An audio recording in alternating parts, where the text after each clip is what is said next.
تو میرے دوستوں روزے میں کیا ہے؟ صبح صادق سے لے کر غروب آفتاب تک ہم کھانا نہیں کھاتے، ہم پینے کی کوئی چیز پیتے نہیں ہیں، حلال منکوحہ بیوی گھر میں موجود ہوتی ہے، ہم اس کے قریب نہیں جاتے۔ یہ تینوں کام ملائکہ کے، ملائکہ کھاتے نہیں، ملائکہ پیتے نہیں، ان میں اور مادہ نہیں، ان کی بیویاں نہیں، ان میں شہوت ہے ہی نہیں۔ تو اللہ تعالی بندوں کو مخصوص وقت میں صبح صادق سے لے کر غروب آفتاب تک تھوڑی دیر میں تسنو کے طور پر حکم دیتے ہیں کہ ملائکہ کی طرح بن جاؤ، کھانا چھوڑ دو، پینا چھوڑ دو، اپنی بیویوں سے قربت نہیں کرو، اپنے شہوانی جذبات سے اجتناب کرو۔ مقصود اس کا یہ ہوتا ہے کہ ایک مہینے میں ہم روزہ رکھیں گے، اس سے ہمارے اندر کا حیوان مر جائے گا یا دب جائے گا یا کمزور ہو جائے گا اور ہمارے اندر ملکوتی صفات غالب ہو جائیں گی۔ یہی انسان کی کامیابی ہے۔ اب آپ دیکھیے، اس پہ غور کیجئے، روزے کی کیفیات پہ۔ اب اللہ پاک اس سے کیا چاہتے ہیں؟ ہمارے کھانے پینے پہ اور شہوانی جذبات پر پابندی عائد کر دیتے ہیں۔ مقصود یہ ہے کہ ہم پوری زندگی سال کے 11 مہینے رمضان کے علاوہ بھی اپنے آپ کو حرام کھانے سے بچائیں، حرام پینے سے بچائیں، اور ہم اپنی بیویوں کے سوا اجنبی عورتوں کو شہوت کی نظر بھی نہ ڈالیں۔ اصل مقصود ان چیزوں سے ہمیں بچانا ہے، حرام سے بچانا ہے۔ اس سے بچانے کے لیے رمضان کے اندر حلال کھانے، حلال پینے، حلال بیوی سے دور رکھا جاتا ہے، ایک پریکٹس کروائی جاتی ہے، ایک مشق کروائی جاتی ہے۔ بہت سے لوگ روحانی طور پر کمزور ہونے کی وجہ سے حرام چیزوں سے بچ نہیں سکتے، کوشش کے باوجود بھی حرام میں پڑ جاتے ہیں۔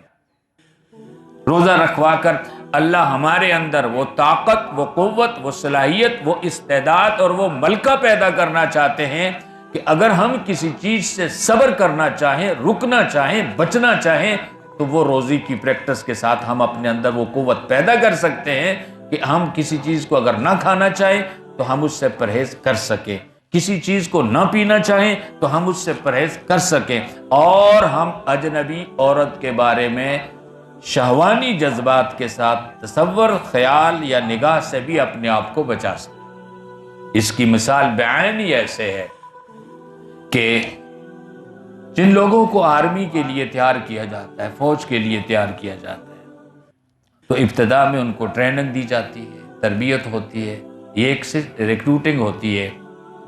آرمی کے جو ریکروٹ ہوتے ہیں زیر تربیت لوگ، اگر آپ ان کو دیکھیں تو ایک عام آدمی کو بڑا عجیب سا لگتا ہے کہ ایک سپاہی کے سامنے گتے کا انسان بنا کر رکھ دیا جاتا، ایک ڈھانچہ، اور اس کو کہا جاتا ہے اس کے سر پہ گولی مار، اس کے پیٹ میں گولی مار، اس کی ٹانگ پہ گولی مار، اور وہ بیچارہ سارا دن لگا رہتا ہے، کبھی اس گتے کے انسان کے سر کو نشانہ بناتا ہے، کبھی اس کے پیٹ کو نشانہ بناتا ہے، کبھی اس کے بازو کو نشانہ بناتا ہے، کبھی اس کی پنڈلی کو نشانہ بناتا ہے۔ ایک عام آدمی اگر ٹریننگ سینٹر میں، ورکشاپ میں چلا جائے، وہ کہے گا یہ کیا پاگل لوگ ہیں، گتے کے بتوں کو گولیاں مار رہے ہیں۔ دیوار پہ ٹینک کی تصویر بنا دی جاتی ہے اور پھر اسے ریکروٹ کو کہا جاتا ہے کہ اس کے چین پہ گولی مارو، اس کی بیرل پہ گولی مارو، اس کی فلاں جگہ پہ گولی مارو۔ میرے دوستو، مقصود گتے کے انسانوں کو نشانہ مارنا نہیں ہوتا، مقصود ٹینک کی تصویر کو مروانا نہیں ہوتا۔ دراصل وہ تو ایک ٹریننگ کا دور ہوتا ہے، پریکٹس کا دور ہوتا ہے کہ وہ ابتدا کے اندر تربیت میں گتے کے انسان کو اور دیوار پہ ٹینک کی تصویر کو نشانہ بناتا ہے۔ جب وہ تربیت یافتہ ہو جاتا ہے تو پھر کل میدان جنگ میں اس کے سامنے گتے کا انسان نہیں ہوتا، جیتا جاگتا دشمن ہوتا ہے۔ پھر وہاں اس کی کھوپڑی کو نشانہ بنانا ہوتا ہے، اس کے پیٹ میں گولی مارنی ہوتی ہے، اس کے سینے میں گولی مارنی ہوتی ہے، یا اس کو زخمی کرنے کے لیے اس کی ٹانگوں پہ گولی مارنی ہوتی ہے۔ تو اصل مقصود تو اصل دشمن سے لڑنے کے لیے تیار کروانا ہوتا ہے۔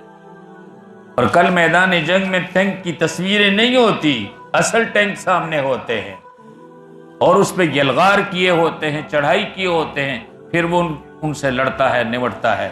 بالکل روزے کا بھی ایسا ہی فلسفہ ہے۔ اللہ تعالیٰ ایک مخصوص وقت کے اندر ہم سے مصنوعی طور پر، تصنع کے طور پر، بناوٹ کے طور پر اپنی حلال جائز چیزوں کے کھانے پر بھی پابندی عائد کر دیتے ہیں، پینے پر بھی پابندی عائد کر دیتے ہیں، اور اپنی بیوی پر بھی پابندی عائد کر دیتے ہیں کہ آپ صبح صادق سے غروب آفتاب تک اپنی اہلیہ سے قربت نہیں کر سکتے۔ مقصود دیگر ایام میں حرام سے بچنے، حرام پینے سے بچنے اور اجنبی عورت کی قربت سے بچنے کے لیے ہمیں پریکٹس دی جاتی ہے۔ اس لیے فرمایا یا ایھا الذین آمنوا کتب علیکم الصیام، اے ایمان والو تم پہ روزے فرض کیے گئے، کما کتب علی الذین من قبلکم، جیسا کہ تم سے پہلوں پر فرض کیے گئے۔ اس میں اللہ تعالی ہمیں تسلی دے رہے ہیں کہ دیکھو یہ مشقت والی عبادت صرف تمہارے لیے ہی نہیں ہے، پہلی امتوں پر بھی یہ روزے رہے۔